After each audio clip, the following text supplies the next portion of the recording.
It's a delight to be back with you again and to share this morning from the book of Ruth.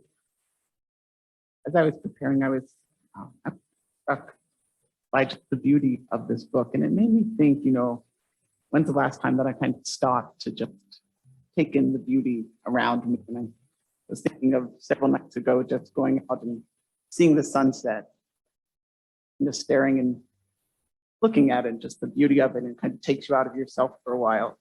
I remember when I was in high school, I went on a work to India, and we were out working on an orphanage, and it was one night, and there was no lights around anywhere, and the sky was just the most night sky that I kind of remember seeing. Just see so many stars glittering across the sky, and it's these moments of beauty that often have the power to captivate us, to draw us outside of ourselves.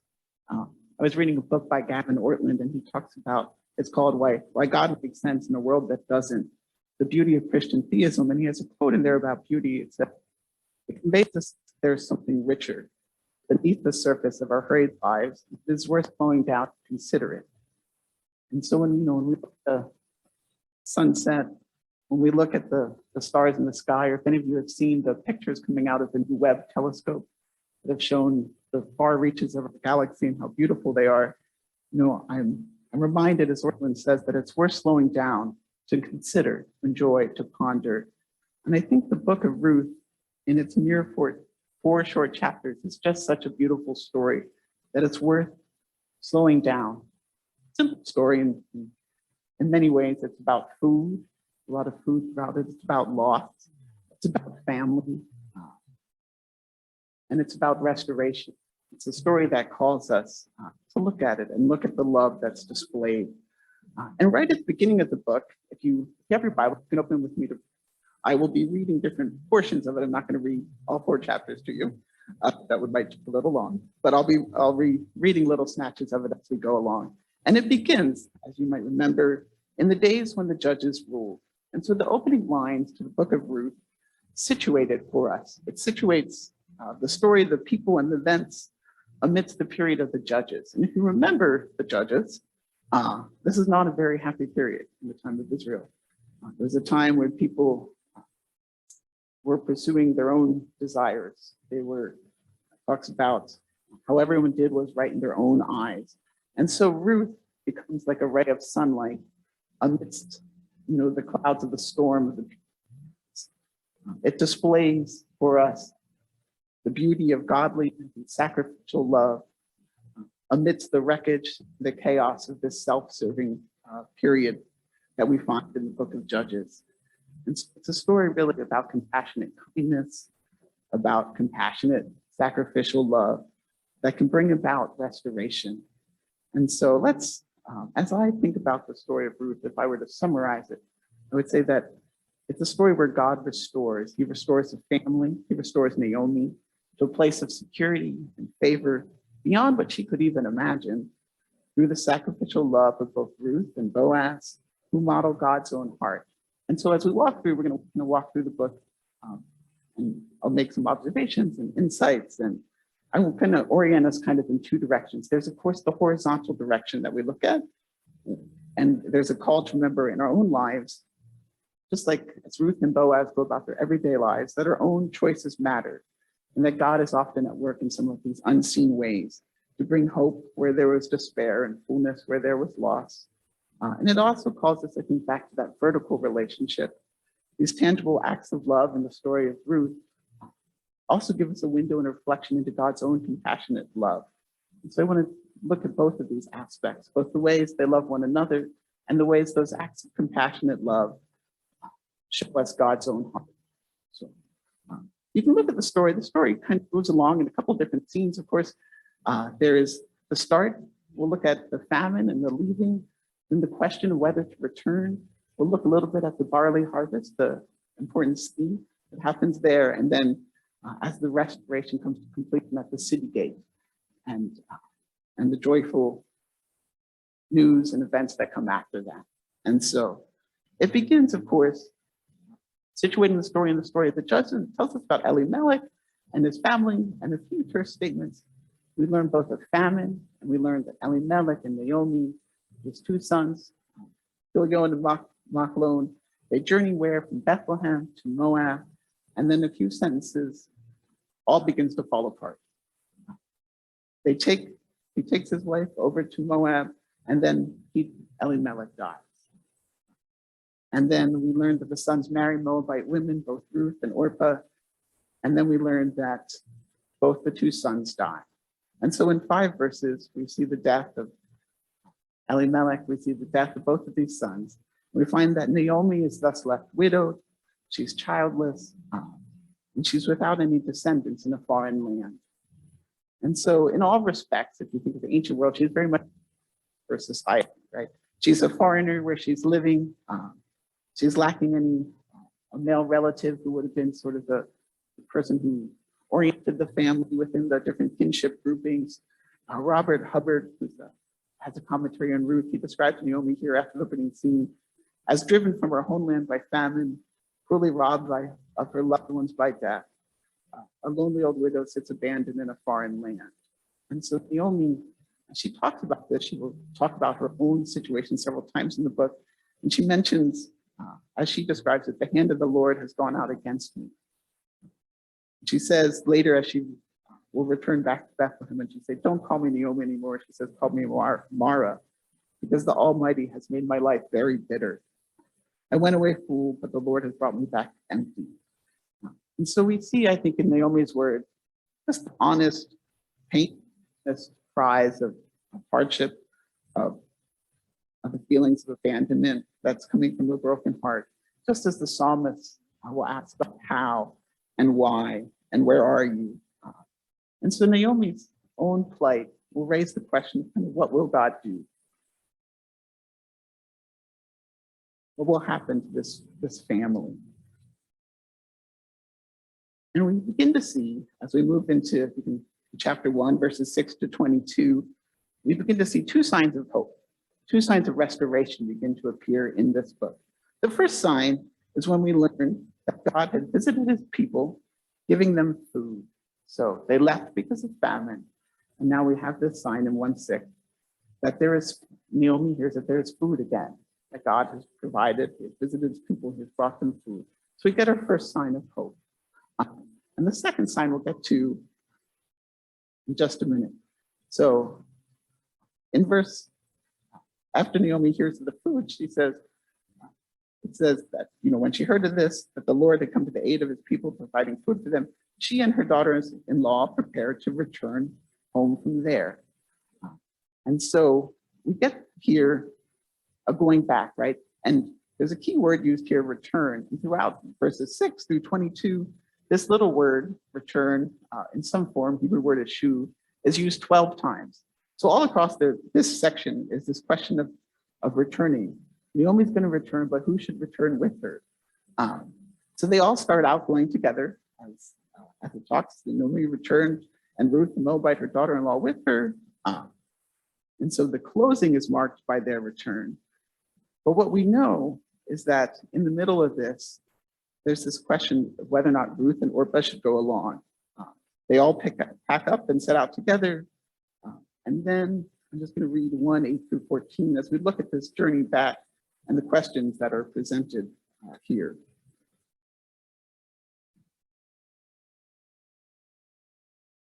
Naomi said to her 2 daughters-in-law, go back, each of you, to your mother's home.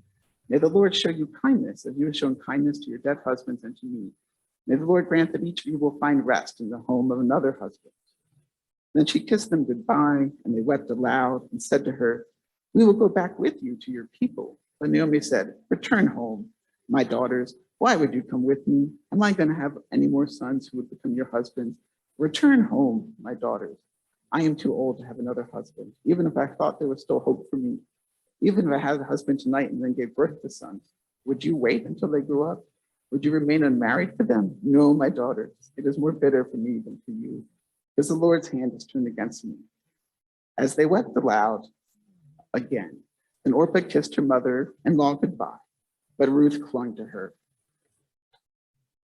So you see in this little exchange, right, you see the emotion, the compassion they feel for one another, but Naomi essentially urges them, right? go back so you can have a hope of a new family. Go back. There's the provision and care in your own parents' household. Find the joy that comes from having a family. And she urges them to leave. She says, there's no hope with me anymore, right? There's no reason to go back. There's nothing to come back to, right? She's going home, but she urges them to stay. She's in many ways presenting them with a prudent, even if difficult choice. Leave, right? So they can have the hope of a family and a husband and the security that brings and the joy that brings. And Orpah, as the narrator presents, chooses, she's sad, but she chooses in a sense this difficult, but seemingly wise and prudent choice. And it's an understandable option that there's no condemnation of her there in it. But Ruth, we'll find that Ruth does something different, right? We all know that Ruth says, don't urge me to leave you or turn back from you. Where you go, I will go. And where you stay, I will stay. Your people will be my people. Your God, my God. Where you die, I will die. And there I will be buried. May the Lord deal with me, be it ever so severely, if even death separates you and me. When Naomi realized that Ruth was determined to go with her, she stopped urging her. So Ruth, it says, Orpah kisses and leaves. Ruth clings to her and refuses to leave her mother-in-law. And she in this takes an oath and binds herself, binds her fate to that of Naomi. Ruth commits her life to Naomi's life. She says she will travel and live with her, right? She'll join her people and her God. She will remain with Naomi until death separates them. And here we see, I think, Ruth demonstrating this tenacious, this unconditional commitment to Naomi. Sandy Richter talks about it in her book, Ethic of Eden, that, Ruth here is really, she's changing her allegiance and she's joining Naomi and her family and her people. And Boaz will later talk about these actions that Ruth shows towards Naomi. And he says that Ruth is showing Naomi hesed here. Hesed is one of the Hebrew word hesed is one of the descriptors par excellence of God in the Old Testament, as John Oswald says. In Exodus, when God reveals his character to his people, he says that he is the Lord, compassionate, gracious God, slow to anger, abounding in this word hesed, abounding in love and faithfulness. And Oswald describes this word as speaking of a completely undeserved kindness and generosity. Ruth here, no conditions attached, doesn't say, if you get me a husband, I'll do this, or she just says, I'm going to go with you, and your people are going to be my people, your God is going to be my God, and only death is going to separate us. And so she makes kind of unconditional, committed act of kindness and generosity to go with the mother-in-law. And so I think, as we just pause at this point in the story, I think the narrator invites us to look at a couple of things. One, if you think of in ancient Israel, we see here a beautiful example of how God is welcoming. We'll see both through this act and throughout the book that Ruth, a foreigner, a Moabite, is being welcomed into the family of God. And we'll see that, and that seems loud and clear throughout this story, that all are welcome into the family of God as she commits herself to God and his people. But we also see in Ruth and her commitment to Naomi this display of what godly love looks like. What does Hesed look like? What does this kind of love look like? It's tenacious, it's generous, it's self-sacrificing in this. And this is the love that God says, I have for you. This is the kind of love Ruth is displaying, the kind of love that God has. Even when Naomi urges, says, go home. I'm not worth sticking with anymore. There's no hope with me. My life is empty, right? Ruth says, I don't care. I'm going to. And Ruth displays a godly love that holds on, even when we try to push it away. And so, just as we think, what can we take, even from this initial section, as I said, it's, to realize that this is that kind of love that God has for us. We are pursued, we are held on to. Ruth demonstrates that for us. She models that for us, that kind of hesed. And that if death parted them, that was the only thing that will part them. And I think, as we think about it, that death parts us here, but it also welcomes us home to the one who holds on to us. And as we are loved, I think it's often a call to love, as we know that kind of hesed love and we experience it from others, we also are called to show that to others. right? To give that self-same kind of sacrificial love. We don't know what motivated Ruth. We see her generous displays of love throughout this book. And that she heard of who Yahweh was and desired to become a part of that people. Elimelech and Naomi told her those stories of God's rescue, of God's deliverance. We don't know, but we do know that she modeled this, she shows this, and it brings restoration, and it reflects God's own heart. It is Ruth's decision, I think, that is the narrator's second sign of hope. There's a very interesting way that the narrator ends the second section. As they get back to Bethlehem, the narrator draws our attention to something, I think, when he tells us that Naomi, in her grief, right, reports to the women what I had read earlier, to call her bitter because she has returned empty. But in the very next verse, the narrator tells us, and Naomi returned, and Ruth, the Moabite daughter-in-law, returned with her. And so, yes, I think Naomi feels empty, but she is not abandoned. Her daughter-in-law has come home with her.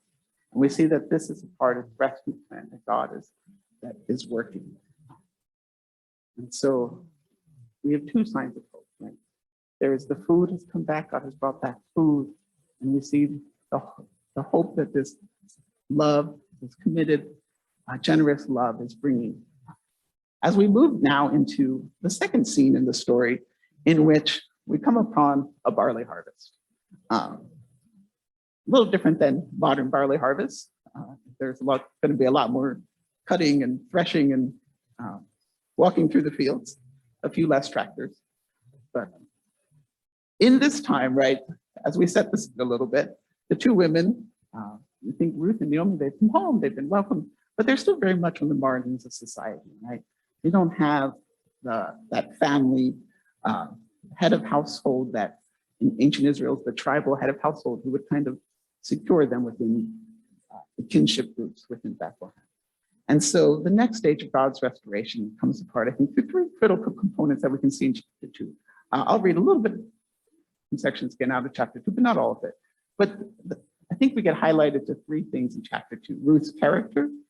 We're going to look at this character, this chance encounter, which I think is the narrator wants us to see as God's guiding him. And Boaz's character, both his generosity and his protection. So let's take a look at these three things in this barley field scene. So Ruth, as we look at Ruth, we go into chapter 2, and we know that she requests to go and glean.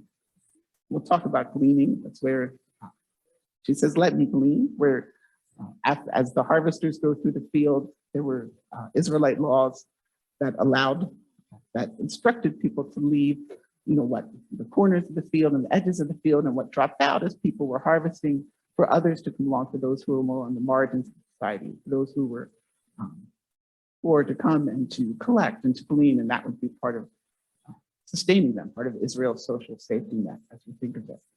And so Ruth says, "Let me go and glean to do this work."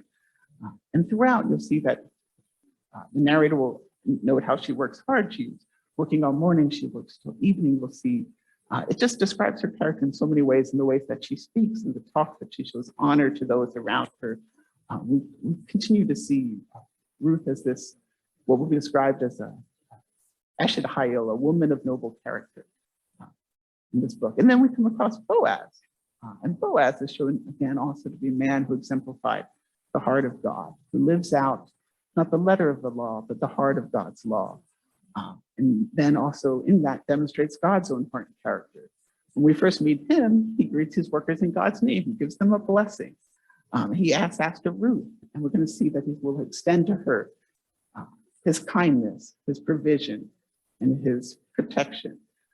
And this all happens, let's just look at this, because in verses 2, 3, and 4, it says, in chapter 2, Naomi said to her, "Go ahead, my daughter." So she went out, entered a field, and began to glean behind the workers. As it turned out, she was working in a field belonging to Boaz, who was from the clan of Elimelech. And then just then, Boaz arrived from Bethlehem and greeted the harvesters, "The Lord be with you." I think both those two things would clue you off that this isn't just some random chance encounter, but here's God at work. She ends up working in the field of Boaz. Boaz just happens to be coming out of his house or coming out to greet his workers. And so all these things show you that both through the actions of people, but through God's guidance, this restoration is going to come. And so then as we look at how Boaz and Ruth's interactions, just briefly, let me read.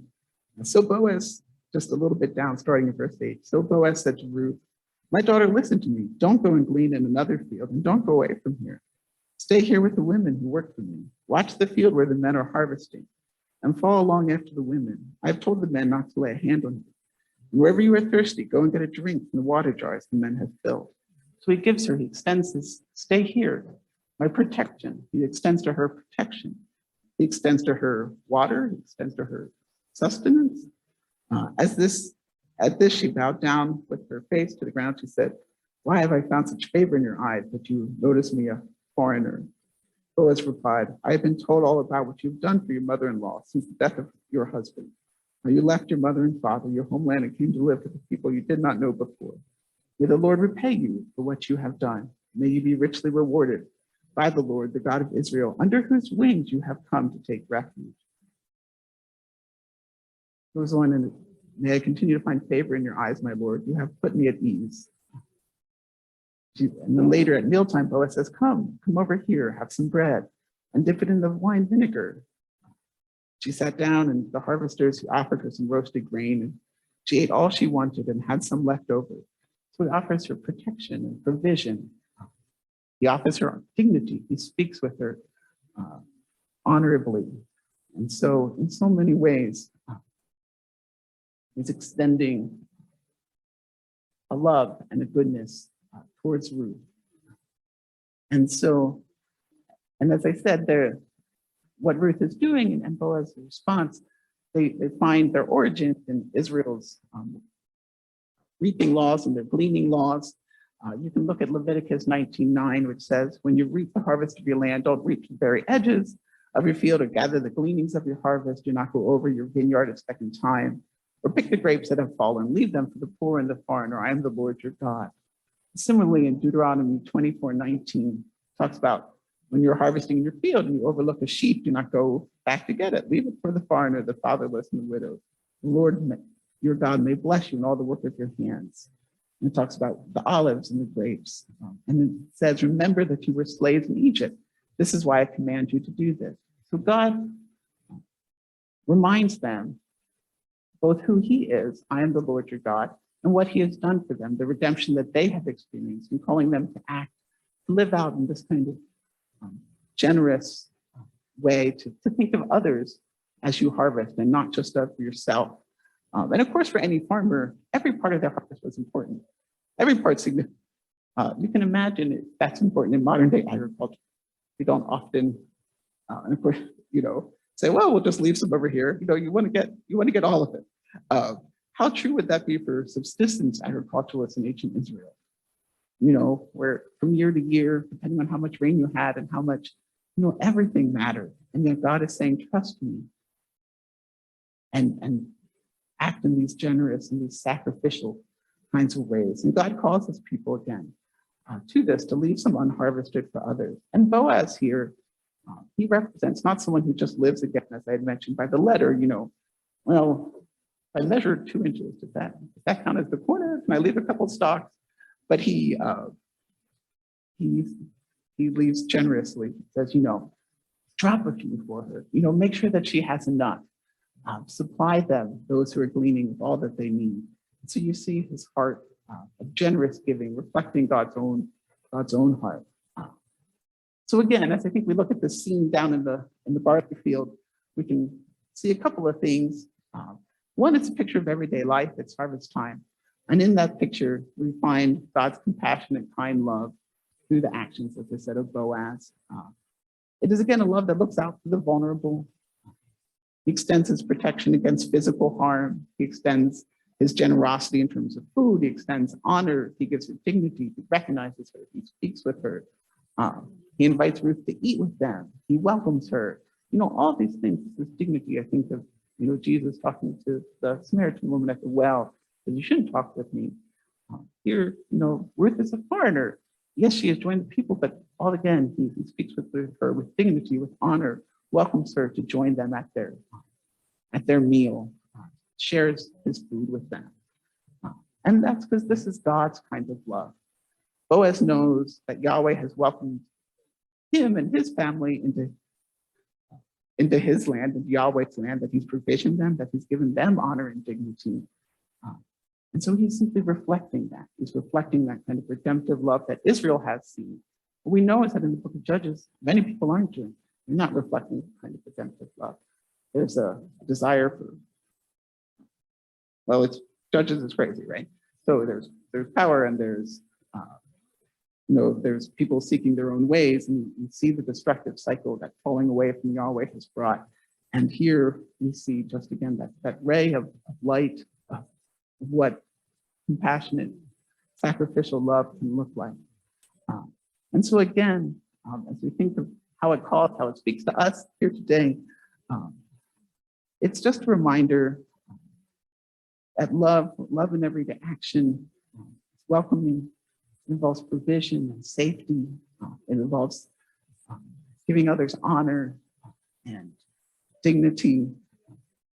And that God has given that to us, right? That we are part of his family. And so in that, we are people of honor. He sees us as people who are worthy. He sees us as his children.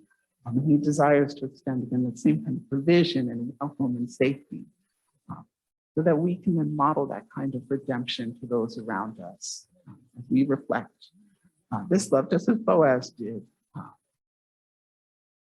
As God brings those into our fields, into our orbit, as Ruth was brought into Boaz's field. As we said, it's happened that way. And so again, we see Naomi's hope beginning to be restored, right? This is, as we trace her family story, Naomi says, we begin to see words of hope from her, the Lord, in 2:20, the Lord bless him. Naomi said to her daughter-in-law, he has not stopped showing his kindness to the living and the dead, she added. That man is our closest relative. He is one of our guardian redeemers. So now things are getting more exciting.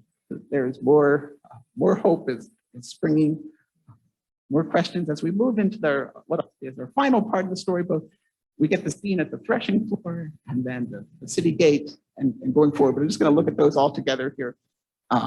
In the final parts, right, we get God's restoration of Naomi really to a place of security and favor.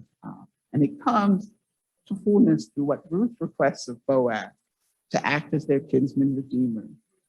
She requests that he would spread his garment over her, an act to marry her and to redeem and restore the family.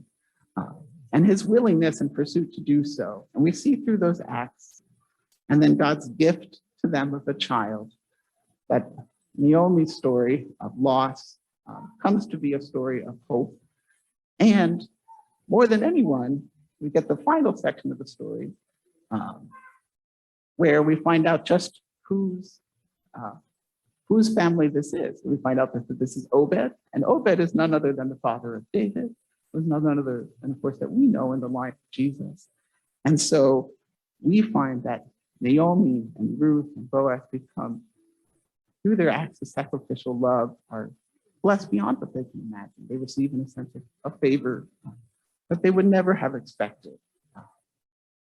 And so this gets played out, of course, just a couple of details. When Naomi first, she decides that she wants to find a Ruth. She wants to find a husband for Ruth, right?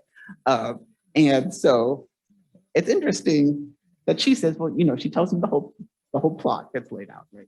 Go down to the threshing floor and wait till he's eaten and happy and laid down, and then you go over there, and then he's going to tell you what to do. But interestingly,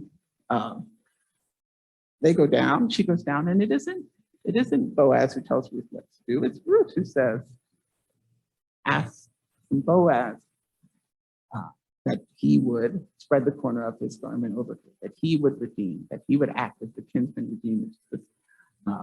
And so she takes the initiative to say, would you marry me? You need to raise up for Naomi, for this family, a child that would be continue the family line. And in that, Boaz says, this act of loving kindness is greater even than your first, because she decided to lay down, really in a sense, he says, you could have gone and married anyone, but you chose to restore Naomi's family through your marriage. You chose to act as a part of the process of redemption, to give a son who would become a part of Naomi's family line, instead of marrying outside of the family to another person. And it's in that Ruth helps to bring full circle this story of redemption. And of course, it's Boaz too. And Boaz, in his actions, again, also acts to restore them. Because we know, just like you got the decision between Orpah and Ruth, Boaz will now have the decision with the closer kinsman redeemer, who we never get named, but they come to the city gate. And there is then again, once again, the scene of choices being made. And at first, the closer kinsman says, yes, I'll redeem. But when he realizes what seems to be happening here is that he thinks he can redeem Naomi's property. She still had sort of the title rights, even though she no longer, they probably had sold the property, the rights to the produce and the use of the property when they left Bethlehem. Now she's selling sort of the title rights to the property. And so he thinks, well, I can buy this. It's Naomi, there's no anyone else to inherit the property, so it'll become part of his inheritance. But when he says, and you also acquire Ruth, her daughter-in-law, along with them, then he realizes, oh, there will be someone to inherit this property. And so then it becomes a costly endeavor.